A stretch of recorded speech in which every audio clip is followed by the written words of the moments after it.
A clever and determined teenager transforms her childcare venture into a specialized business catering to unhappy married men. In a cabin, Shirley Lyner, a clever and organized junior student, narrates having a babysitting service, an agency offering companionship for middle-aged married men. The teen describes that her purpose in building the business wasn't because she had parental issues, but because she wanted to earn money for college. A few months ago, at Alfred E. Groves High School, Shirley was in the classroom, taking notes as her teacher discussed the upcoming SATs. Meanwhile, her uninterested seatmate Melissa Rowan asked their friend Brenda Woodberg if her promiscuous stepsister Nadine had tried being intimate with her biological brother Scott. She pointed out that it wouldn't count as incestuous if they did. After class, a determined Shirley went home and searched her room for her calculus book to prepare for college admission exams. Unable to find it in her room, her mother, Tammy, suggested checking the basement, where Stan, the teen's lawyer father, was working. Shortly after, salesman Michael Beltran picked her up for a babysitting job. Strangely, when he greeted her, the shy student pulled her hair behind her ear, implying her interest in the married man. When they reached the Beltrans' home, Shirley met Gail, the wife, and their son Adam, whom she would babysit while the parents were gone for a meeting. Upstairs, the teen met Mikey, the older brother, who was upset because he wanted to be left alone with his younger sibling. However, the mother pointed out they needed a nanny to take care of them in case of an emergency. That night, Michael and Gail met at the restaurant with their businessman friend Jerry Tuckman and his wife Tina. The entrepreneur mentioned opening 2 more restaurants the next year and planned to make the salesman the vice president under him. Meanwhile, Shirley was studying for her college exams when Adam suddenly approached her because he got some dirt on his garment. After the team put the shirt in the washing machine in the basement, she walked and paused upon seeing a miniature city and noticed the single man figurine. On their way back to the car, Michael showed interest in Jerry's offer. However, Gail wanted her spouse to turn it down because she thought he was already doing great in his current job as a salesman. Before opening the car's front door, the man invited his wife to see the abandoned train nearby, but she refused, insisting to go home because the kids were waiting for them. When the couple got home, they witnessed Shirley meticulously cleaning the floor to remove some spots using a cleaner with a strong scent. Shortly after, Michael took the babysitter back home. While on the road, the teen's stomach suddenly growled, prompting the man to invite her to eat at a diner. There, the two subtly flirt with each other, finding out they were both night owls and doing stupid things. Shortly after Shirley shared her obsession with keeping things in order, she asked Michael how he met Gail. In response, he shared that he met his wife, who used to be troublesome, outside of Ann Arbor through his friend Jerry, his entrepreneur friend. Before leaving the diner, the married salesman asked the nanny if she already had a boyfriend. However, she responded by looking at the silly customers nearby, implying she didn't have one because guys her age were immature for her. On their way to Shirley's house, Michael invited the babysitter to see the abandoned train, where they explored and eventually kissed, which the man regretted. After arriving at the teen's home, he paid her an extra tip. Upon reaching home, the disturbed student obsessively washed her hands while looking at the money she earned.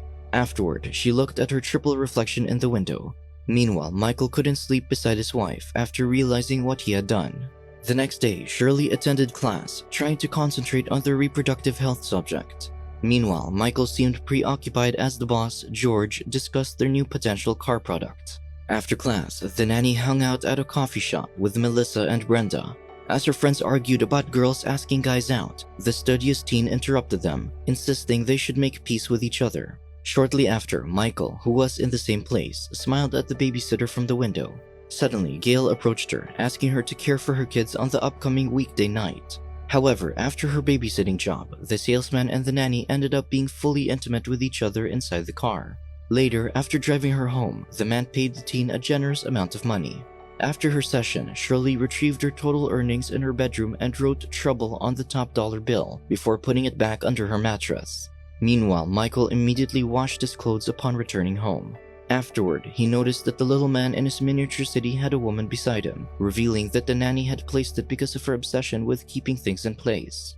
The next day in biology class, the brilliant student revealed to Melissa that she had been earning lots of cash from babysitting. Meanwhile, the salesman also shared his intimate encounters with Jerry, who immediately became interested in hiring a babysitter for him. When Michael called Shirley to ask for a nanny for his friend, she assigned Melissa to do the job. After the new nanny cared for the kids, the entrepreneur spent intimate time with her as he drove her to the coffee shop.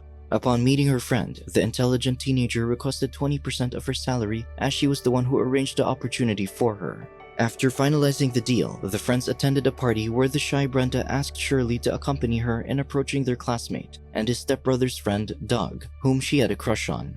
Later, the nanny received calls from 2 of Jerry's friends, who also requested babysitters, which concerned her because they might end up in prison. When Melissa heard about this, she convinced her worried classmate that they wouldn't go to jail. After taking her friend's advice, Shirley proceeded with the business and agreed to take one guy. Her friend then suggested recruiting Brenda for the other one.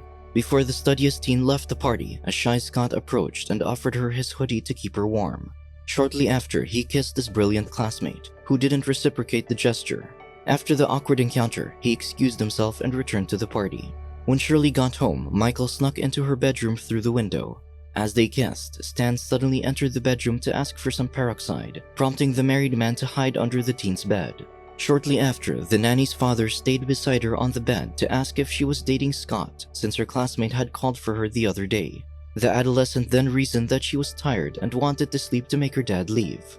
When Stan left the room, Michael emerged from under the bed, holding Shirley's money stash, which he found slipped on the mattress. Meanwhile, Jerry's friend Mark Wesler took Brenda to the woods after her babysitting job. However, when he attempted to kiss the teen, she pulled back, unaware of the information Shirley had shared with her client.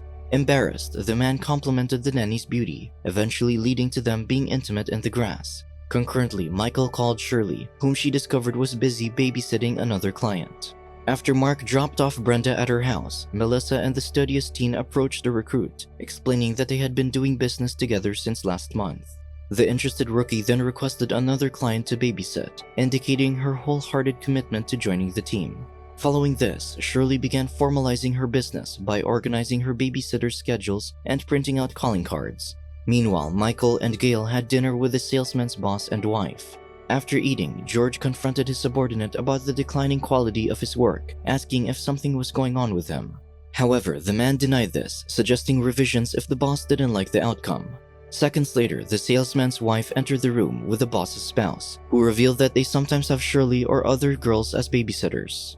This revelation silently shocked Michael, who realized the teen had run a nanny business when his superior showed him a calling card. Following this, Michael spent some intimate time with Shirley. After dropping the teen home, they argued about the booming illegal activity. Realizing the high risk to the business, the teen upped her price to $300, which the man eventually agreed to. The next day, Brenda approached Nadine and flexed her new jacket that she bought from her babysitting salary. When her stepsister showed interest in earning money, the teen asked her to be a substitute nanny for a client without informing Shirley first. When the businesswoman discovered this, she requested her 20% cut from the recruit and officially added her to the team. However, Nadine betrayed the business by starting one of her own and recruiting her friends, resulting in Shirley's loss of clients. Because of this, the studious teen confronted Brenda, confirming if her stepsister was doing business on the side. However, her friend chose not to reveal the truth. Upon sensing that they were being lied to, Shirley and Melissa went to school that night to go through their treacherous teammates' stuff while Michael stood guard for them. After Melissa found nothing in Nadine's locker, the trio smashed everything to conceal their true intention. When Michael went home that night, he lied to the worried Gail, informing her he was in a conference. Because of this, the concerned wife reminded her husband to always call her if he would be late. The next day, the students were taken aback by the state of their trashed school, leading the principal to invite everyone to the hall. Before heading to the assembly, Shirley and Melissa gathered Nadine, Brenda, Barbara Yates, and Allie Town in the music room. The leader then reminded them not to steal her clients, avoid showing off expensive items, and always give her the agreed 20% cut. After everyone left for the assembly, Melissa stayed with the intelligent businesswoman, informing her to take a working vacation at Jerry's cabin. She prepared fake permission slips so the girls could disguise their outing as a school trip, whereas the men would tell their families they were having a company retreat. On the day of the trip, the babysitters and their clients all attended to spend some time together. After Jerry brought some illicit substances to Michael, he revealed his particular interest in Brenda because she was naive. He pointed out that the teen would look back one day and think she had an exceptional experience. Later, when Michael witnessed Shirley intimate with another man, he felt uncomfortable and walked out. As the teen followed him, she ran into a dazed Brenda, who was going to the restroom. In the present time, the salesman offers the bright teen an illegal tablet after touching her inappropriately. Meanwhile, Jerry invades Brenda in the bathroom and attempts to exploit her. When the teen suddenly calls for her mom, the middle-aged man stops and then walks out, leaving her teen traumatized. The following day, Michael offers Shirley a ride home. Concurrently, during Brenda's babysitting duty, the troubled nanny suddenly calls Scott to pick her up so her client wouldn't have to send her home. Upon arriving at her house, the traumatized babysitter slams the door, evidently affected by her unfortunate experience at the vacation house. The following day, Brenda informs Shirley that she doesn't want to be in the business. She then agreed and promised to keep quiet about their illicit activity. When Melissa learns about this, she stops the businesswoman from letting their friend go because she might expose them. However, the bright teen only dismisses her friend and asks her to go home to prepare for tomorrow's test. That night, some middle-aged men in masks physically attack Scott, threatening him to keep her sister quiet. When the injured teen returns home, Brenda asks who did it to him. However, the adolescent insists that nothing happened. The following day, Shirley sees her bruised classmate at the school cafeteria. Shortly after, she confronts Melissa, who admits to being the mastermind behind the beating. She justifies her actions, pointing out that she's doing it for the business. Meanwhile, Michael gets home early and surprisingly sees Gail, who arrived earlier than him because their son's principal called. When the wife reveals that their child cursed their teacher, the salesman laughs it off, making her annoyed. When the salesman reveals that the boss transferred him to a low-profile account, his spouse becomes disappointed.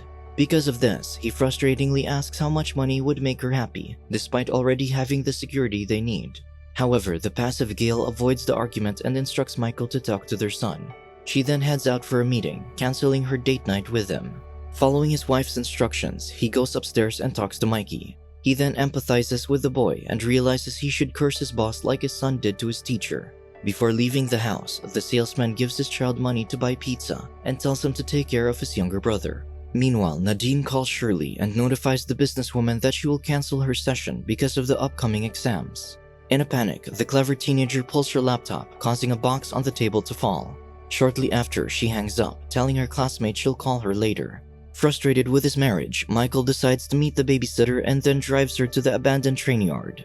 Inside the empty vehicle, the salesman apologizes for letting her take an illicit substance in the cabin. Shortly after, he shares that Gail and him aren't compatible, implying that he and the nanny were a match. However, while the teen acknowledges that they probably deserve each other because they're both awful, she asserts that their connection is something to be nostalgic about later. In response, Michael tries to convince her to run away with him, pointing out that he doesn't want to keep her a secret anymore. However, Shirley only turns him down when he emphasizes that he needs her in his life. In response, the desperate salesman mentions he'll continuously pay the babysitter to be with him. However, the teen makes it clear that he's too late. Suddenly, a roaming cop arrives, prompting the nanny to hide. When the policeman interrogates Michael, he mentions that he is just looking around because he loves trains. Shortly after, the officer orders the man to leave the yard.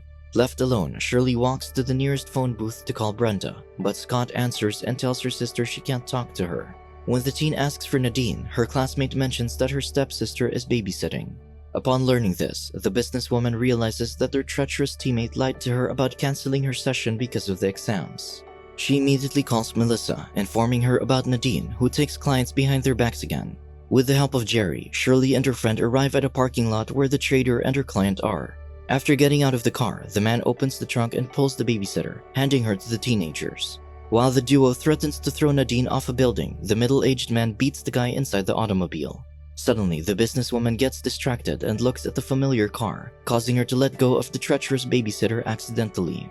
As Shirley and Melissa panic, they immediately grab their teammate, who is about to fall. Fortunately, Jerry comes to their rescue and pulls the babysitter up, relieving everyone. Behind them, the guy inside the vehicle comes out and shocks Melissa.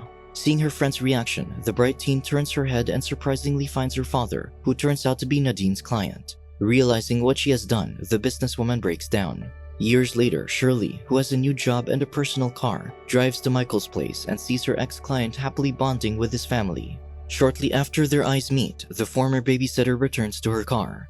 She then tearfully reflects on her babysitting experience as a unique moment in her ordinary life. Subscribe to watch more videos like this, turn on notifications and leave a like to help the channel out. Thank you for watching.